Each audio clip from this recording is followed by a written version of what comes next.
Bonjour à tous et bienvenue sur le webinaire sur le General Data Protection Regulation, ou le RGPD en français, qui est la réglementation sur la protection des données. Je suis Charline Lemarchand, je suis responsable du développement commercial de Zerfor sur certains pays d'Europe et donc directement concernée par la nouvelle réglementation. Nous allons voir qui est la RGPD et en quoi ça vous concerne, quelles sont les entreprises concernées par cette nouvelle réglementation, la position de Zerfor sur cette nouvelle législation et comment notre solution peut vous aider à la mise en conformité avec RGPD. Alors, qu'est-ce que le RGPD? Eh bien, le RGPD, c'est une nouvelle réglementation qui est éditée par la Commission européenne, qui s'appelle le Règlement général sur la protection des données, et c'est conçu pour s'appliquer pleinement à partir du 25 mai 2018. Et oui, la date limite pour s'assurer que les processus de l'entreprise sont entièrement conformes est effectivement imminente.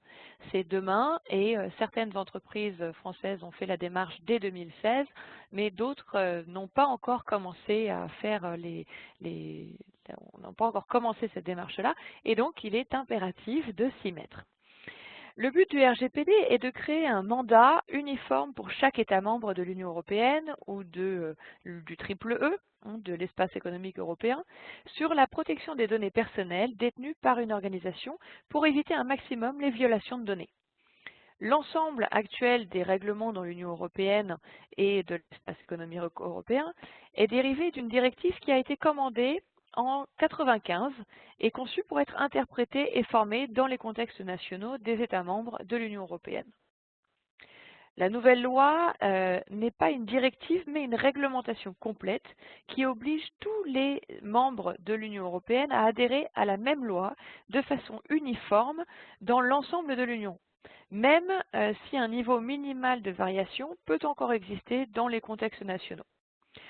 Cela concerne toutefois principalement des dispositions spécifiques liées à des obligations légales dans les pays concernés.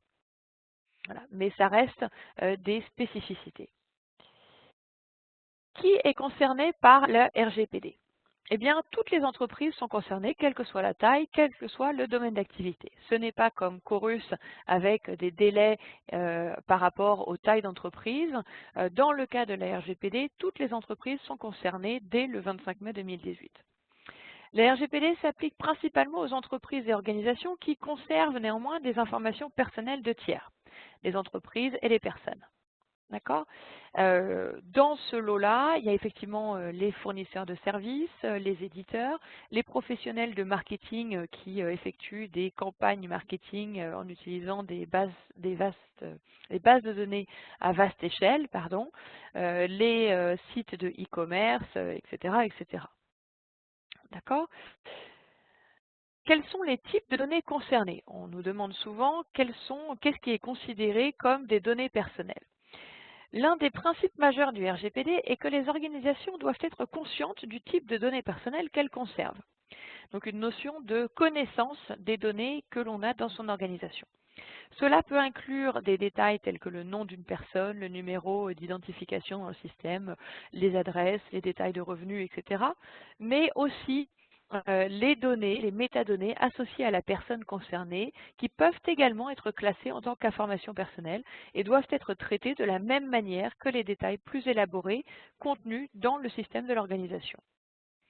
Le RGPD possède une vision bien plus étendue de ce qui constitue les données personnelles, notamment en incluant l'ethnicité, les opinions politiques, les croyances religieuses, les états de santé, l'historique de ces états de santé, les données biométriques, l'orientation sexuelle, qui doivent tous être protégés de la même manière que les informations directement liées à l'identité d'une personne.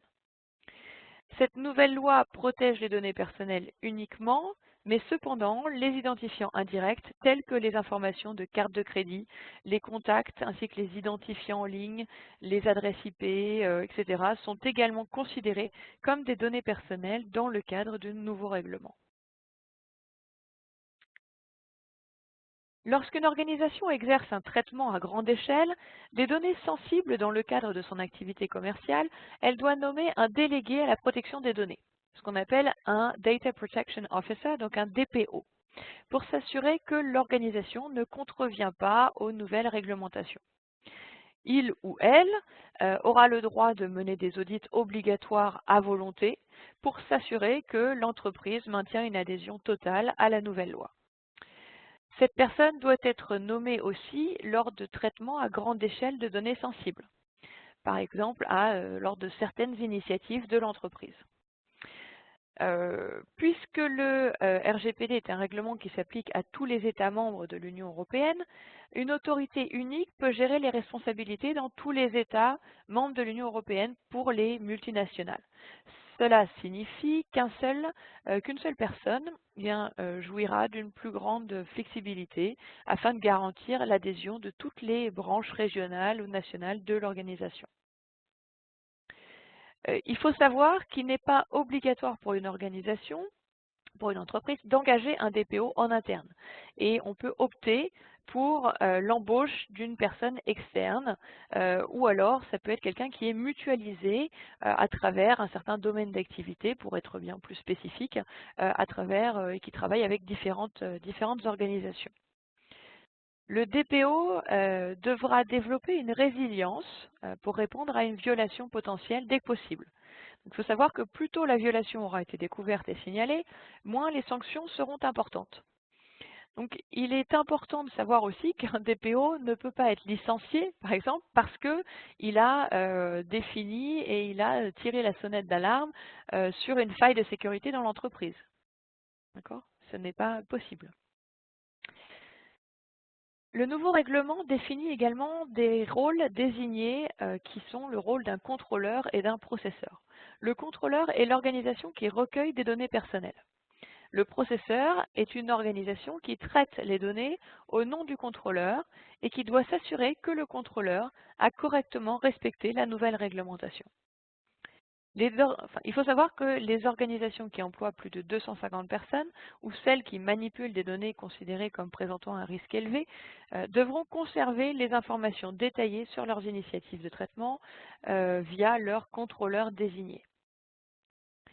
Il n'est pas tout à fait défini, je reviens sur le cadre du DPO, il n'est pas tout à fait défini quelles sont les entreprises qui doivent ou qui n'ont pas l'obligation d'avoir un DPO en interne.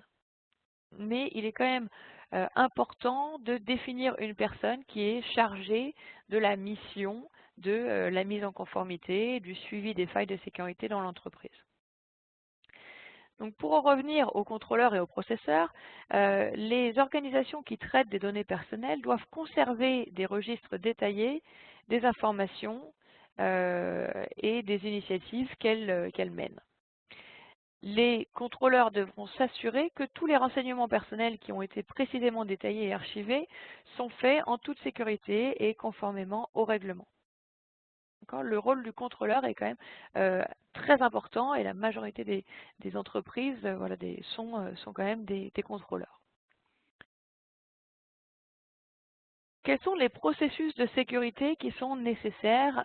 Et là, on parle d'un point de vue technique dans un premier temps. Le nouveau règlement stipule que les organisations qui sont basées dans l'Union européenne sont tenues d'intégrer un système de sécurité plus robuste qui prévient la violation de données. Des précautions supplémentaires doivent donc être prises pour éviter toute perte accidentelle de données, la destruction, les dommages, le piratage malveillant, etc. Donc, des exemples de pratiques adéquates comprennent par exemple la configuration de pare-feu, de logiciels antivirus, de spyware, etc.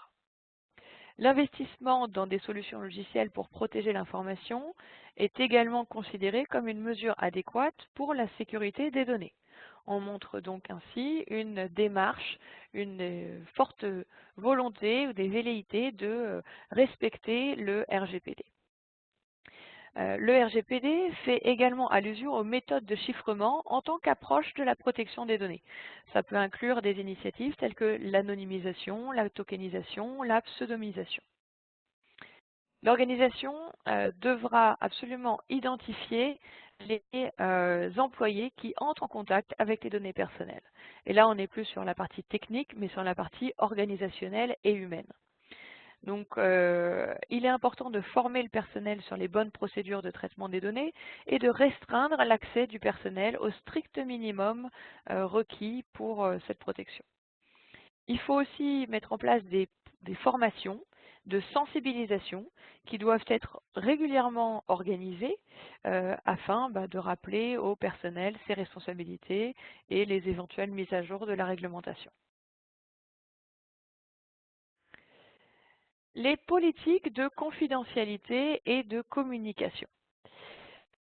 Eh bien, la différence avec les droits, les restrictions qu'il y avait avant sur les données personnelles, les lois qu'il y avait en place, c'est que ces droits-là sont nettement supérieurs et nettement plus étendus que ce que ça l'était auparavant. Donc, il y a des droits accrus pour les personnes concernées. Il y a, par exemple, le fait qu'il doit y avoir un consentement explicite et non ambigu, ce qui est défini comme un consentement univoque, ou en tout cas des propositions univoques de consentement. Il est aussi important de noter que maintenant, il y a une notion d'engagement au lieu de désengagement. C'est-à-dire que quand on a la petite case à cocher pour dire j'ai bien lu les conditions générales ou j'accepte que mes données personnelles soient transmises à des tiers à des fins commerciales, eh bien d'une part il est absolument essentiel qu'aujourd'hui ça ne soit plus coché par défaut et que l'on soit en tant qu'individu obligé de décocher, mais il est obligatoire que ça soit décoché et que l'individu fasse la démarche de cocher la case. Euh, Par exemple, aussi sur les consentements explicites et non ambigus, eh bien, il est essentiel de dire en quoi les informations seront utilisées. Voilà, elles seront communiquées à des tiers, à des fins commerciales. C'est un exemple typique d'explication sur ce que va être fait avec les données personnelles que l'on transmet. Voilà. Il y a aussi une notion qui est intéressante, c'est les permissions sur les modifications d'ordinateurs, de logiciels et autres, qui doivent être, qui doivent être accordées avant tout changement sur ceci. En termes de communication, eh bien, il est important d'avoir l'accord du destinataire, l'accord du sujet en amont de la communication de données. D'accord? Il y a aussi beaucoup plus de restrictions, même si en France on était déjà assez protégé. En Belgique, dans d'autres pays aussi européens, on était assez protégés, mais la vente et l'utilisation de bases de données sera restreinte considérablement et on ne pourra plus nous envoyer des SMS ou nous appeler à froid comme ça sans avoir eu notre consentement. Il est possible que nous fassions une enquête pour savoir comment ces informations ont été divulguées à l'entreprise qui nous sollicite. Voilà. Donc, effectivement, il y a plus de droits pour les personnes concernées. Elles ont donc maintenant le droit de demander tous les renseignements personnels qui ont été conservés par l'organisation. Elles ont le droit de demander l'effacement des données, mais ça dépend aussi des termes contractuels qui ont été établis entre l'entreprise et les sujets. D'accord? Donc, il est tout à fait possible de demander en tant qu'individu que toutes nos données personnelles nous soient rendues de façon à ce qu'on les transmette à une autre entité. Par exemple, je suis avec Bouygues et je veux passer sur SFR, eh bien, je peux demander toutes mes informations à Bouygues de façon à les transmettre à SFR. Ça, c'est une grande nouveauté. Les contrôleurs de données et les processeurs doivent donc, fort de ce constat, pouvoir fournir les données dans un format structuré et lisible pour les individus et mettre en place des processus pour retrouver les données facilement, les transférer efficacement et dans les temps. Voilà. Il faut savoir que les contrôleurs n'ont que 30 jours pour rendre les données personnelles. Donc il est important de mettre en place des processus sécurisés pour pouvoir assurer la portabilité de ces données. Qu'en est-il des entreprises qui échangent avec l'Union européenne? Eh bien, un niveau de sécurité élevé doit être pris en compte lors du transfert d'informations personnelles vers un pays tiers ou une organisation en dehors de l'Union européenne. Un transfert de toute donnée entrant dans l'Union européenne devra être entièrement conforme au règlement. Les organisations qui sont basées dans des pays en dehors de l'Union européenne sont également soumises au RGPD, qu'elles exportent ou qu'elles importent d'ailleurs des informations personnelles des sujets concernés. Par exemple, cela signifie qu'une organisation qui est basée aux États-Unis doit se conformer pleinement au nouveau RGPD si elle a l'intention d'exporter des informations vers une organisation basée dans l'Union européenne. De même, les données qui quittent l'entreprise qui est basée dans l'Union européenne devront également se conformer pleinement au RGPD avant que les informations ne soient communiquées à l'organisation du pays tiers. Donc, nous recommandons, ou il est recommandé, que les organisations des pays tiers désignent elles aussi un responsable du traitement des données pour s'assurer qu'elles respectent les réglementations de l'Union européenne relatives au RGPD.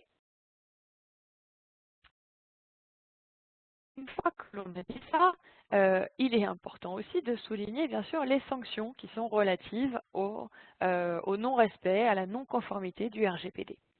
Donc en cas de violation de données, le responsable du traitement des données sera tenu de faire un rapport à l'autorité de réglementation du pays en question dans les 72 heures suivant l'incident. D'où la nécessité de mettre en place un processus pour s'assurer de respecter ce délai-là. En outre, si la violation de données est susceptible d'avoir des effets négatifs sur les personnes concernées, c'est-à-dire que je sais qu'il y a une violation où quelqu'un a copié une base de données client sur une clé USB, et donc ça peut avoir un effet négatif sur toutes les personnes concernées qui se trouvent dans mon fichier, puisque les données peuvent être vendues ou transmises à des organisations et les données peuvent être utilisées de façon malveillante. Eh bien, il est impératif d'informer les personnes qui sont concernées par cet acte et cette défaillance de sécurité. Donc, cette information doit être faite sans retard injustifié et une fois que l'autorité de régulation a été informée. Il faut savoir effectivement que les amendes peuvent être très élevées, jusqu'à 20 millions d'euros ou 4% du revenu brut mondial. Ce n'est pas seulement pour les grandes entreprises, hein, ça peut être aussi une PME locale, c'est 4% du revenu brut et le montant le plus élevé, bien sûr, étant retenu. Pardon. Habituellement, il est vrai qu'une première infraction, une infraction involontaire de non-conformité, ne peut donner lieu qu'à un avertissement ou à un audit de routine régulier pour les PME. Il est vrai que le 26 mai, on ne va pas avoir quelqu'un qui va frapper à la porte de toutes les entreprises européennes pour vérifier la conformité. Bien évidemment, certains domaines d'activité seront ciblés en premier, des domaines d'activité qui détiennent énormément de données personnelles, comme les sites à grande échelle de e-commerce, mais aussi de réseaux sociaux ou des mutuelles dans la santé,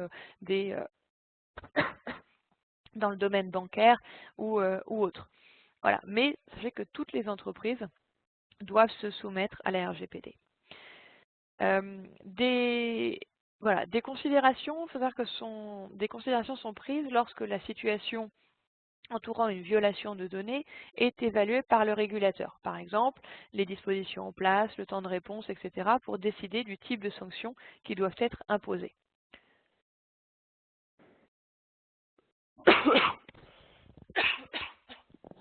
Excusez-moi. Donc, une fois que l'on a dit ça, eh bien, comment est-ce que Zerfor peut vous aider et comment est-ce que Zerfor se positionne par rapport à la RGPD? En tant qu'organisation active dans le monde entier, Zerfor Corporation se félicite effectivement du nouveau règlement, ce qui constitue une démarche importante de protection des données des individus à travers l'Europe, mais aussi à travers le monde, et donc le renforcement des droits de la vie privée. Nous avons fait la démarche de faire auditer notre solution logicielle pour s'assurer que Zerfor soit une solution qui réponde aux notions de privacy by design et privacy by default, qui sont les notions de conformité ou de confidentialité par défaut et de confidentialité par design, de façon à assurer la sécurité des données. Donc, nous avons fait auditer la solution et donc nous sommes ravis d'avoir été validés et certifiés comme répondant à ces deux notions de Privacy by Design et Privacy by Default.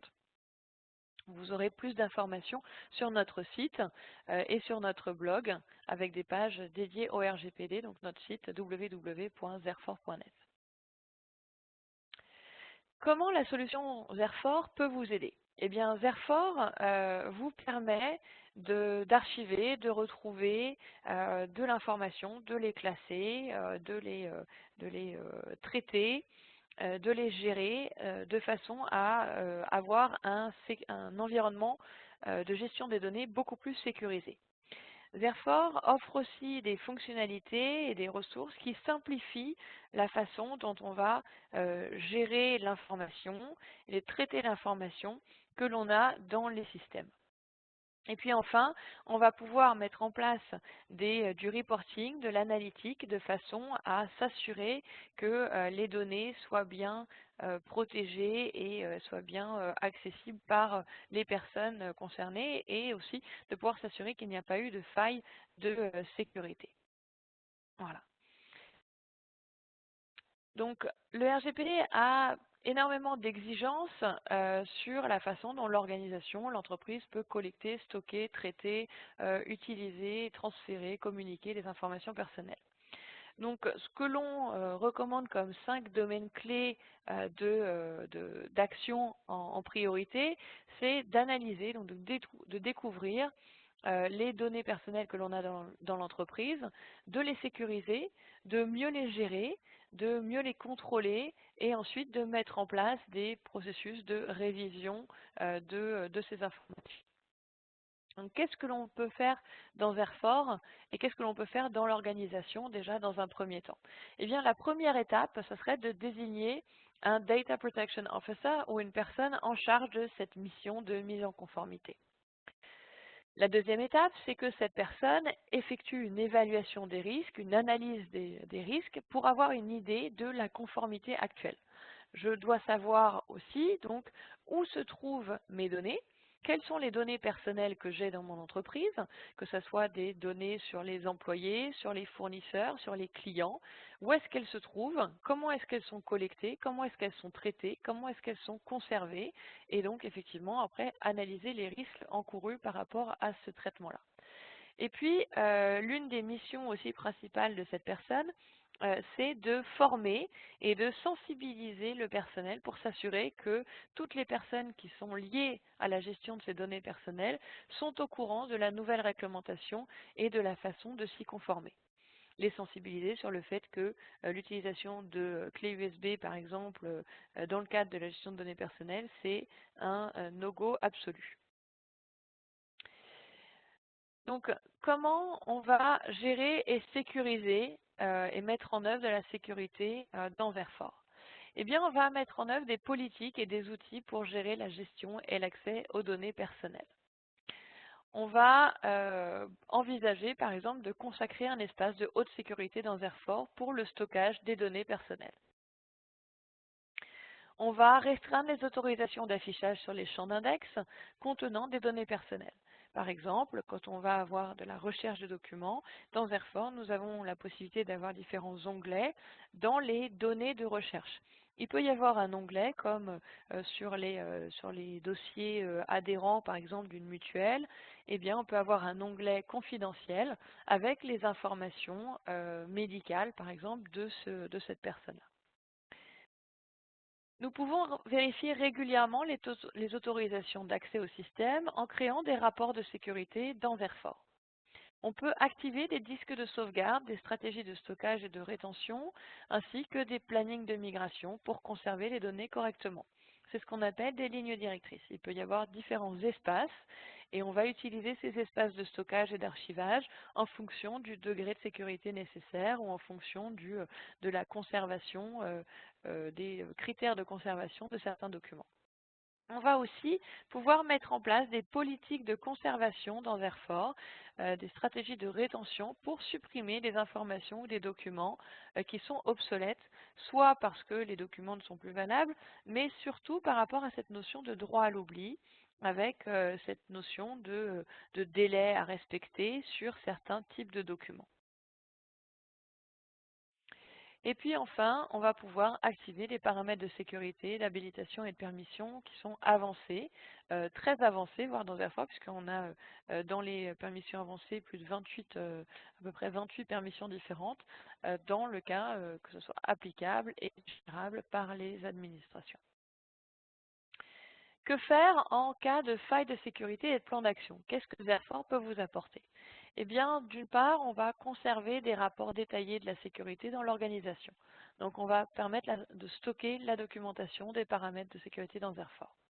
Ensuite, on va aussi pouvoir construire des flux de travail, des workflows autour de processus de contrôle organisationnel, mais aussi des workflows pour, par exemple, signaler des failles dans la sécurité, des violations, afin de s'assurer que toutes les étapes requises sont effectuées et dans les temps impartis.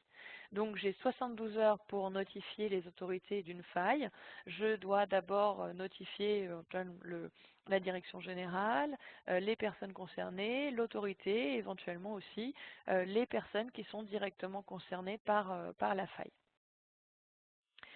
Je peux configurer dans Airflow ce qu'on appelle un audit trail, donc un rapport d'audit pour consigner les actions qui ont été effectuées par les utilisateurs, de façon à pouvoir répondre si on me dit qu'il y a eu une faille d'accès, je peux savoir qui a accédé à l'information et quand. Je peux aussi examiner régulièrement les journaux à la recherche de signes d'activité suspectes et de pouvoir les signaler au DPD ou au DPO. Les règles de confidentialité et les demandes d'accès. On a dit effectivement qu'un sujet pouvait avoir accès à toutes ces données et qu'on avait 30 jours pour lui rendre. Donc il est important d'établir une procédure pour gérer les demandes d'accès, de rester au fait de la réglementation et de mettre à jour les politiques de confidentialité. Donc dans Airflow, on va pouvoir construire un workflow pour gérer les demandes d'accès afin de rendre le processus entièrement documenté et traçable. On va pouvoir créer des workflows pour rappeler périodiquement de vérifier les dernières réglementations. On va organiser les données personnelles en groupes logiques pour faciliter la réponse aux demandes d'accès de la part des personnes concernées. On va envisager on va créer des rapports à l'aide de Airflow Business Analytics, de nos outils de reporting, pour assurer que les processus soient opérationnels et établis de façon optimale.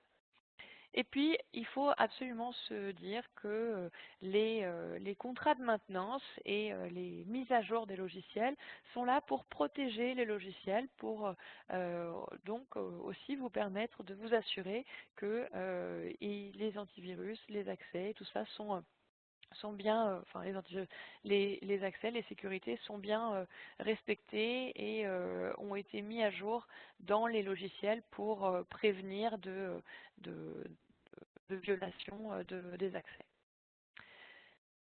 Qu'en est-il de Verfor Online? Eh bien, Verfor Online, donc notre solution de gestion documentaire en ligne, de gestion de l'information et du contenu en ligne, est installée en cours d'installation sur nos data centers sur Microsoft Azure. Donc, c'est une plateforme d'hébergement fiable et super fiable. Et vous avez accès à la déclaration de Microsoft sur la conformité RGPD. Il faut savoir aussi qu'on met donc tout en œuvre depuis des années, de toute façon, pour protéger les données personnelles de nos clients et qu'on utilise des mesures techniques et organisationnelles qui sont appropriées pour traiter, protéger, transmettre les données personnelles de nos clients. Donc, euh, en, en conclusion, on va dire que le GDPR n'est pas seulement une liste de contrôles, cela nécessite une participation active et des efforts à travers toute l'entreprise. Donc, compte tenu de la portée et de la nature générale du RGPD, il est important de reconnaître que la conformité va au-delà du logiciel. La conformité, c'est le résultat d'une combinaison de bonnes politiques de protection des données, de procédures, de formation et de reporting. Therefore peut aider votre organisation à atteindre ces résultats et donc à atteindre la conformité au RGPD. Nous vous fournissons pour cela des outils qui facilitent la découverte, la gestion, la sécurisation et le reporting sur les données personnelles que votre organisation conserve. Un système Verfort correctement configuré, géré et administré vous aide à gérer vos informations personnelles en toute sécurité et vous protège davantage contre les violations de données lorsque vous les combinez avec des procédures organisationnelles, des formations et des opérations appropriées. Donc laissez-nous vous aider effectivement et mettez voilà, en place une solution adaptée pour encadrer et structurer la façon dont les données personnelles sont traitées dans votre organisation. Alors, l'enregistrement de ce webinaire, c'est surtout pour des personnes qui font partie de Canon et nos partenaires, sera disponible sur notre extranet et c'est disponible pour tous de façon publique sur notre chaîne YouTube. Le livre blanc, ce que le GDPR ou le RGPD signifie pour vous, est aussi disponible en téléchargement sur notre extranet et sur notre site internet. Et si vous avez des questions ou des commentaires, n'hésitez pas à nous envoyer un mail sur media@zerfort.net. Je vous remercie pour votre attention et vous souhaite une excellente fin de journée.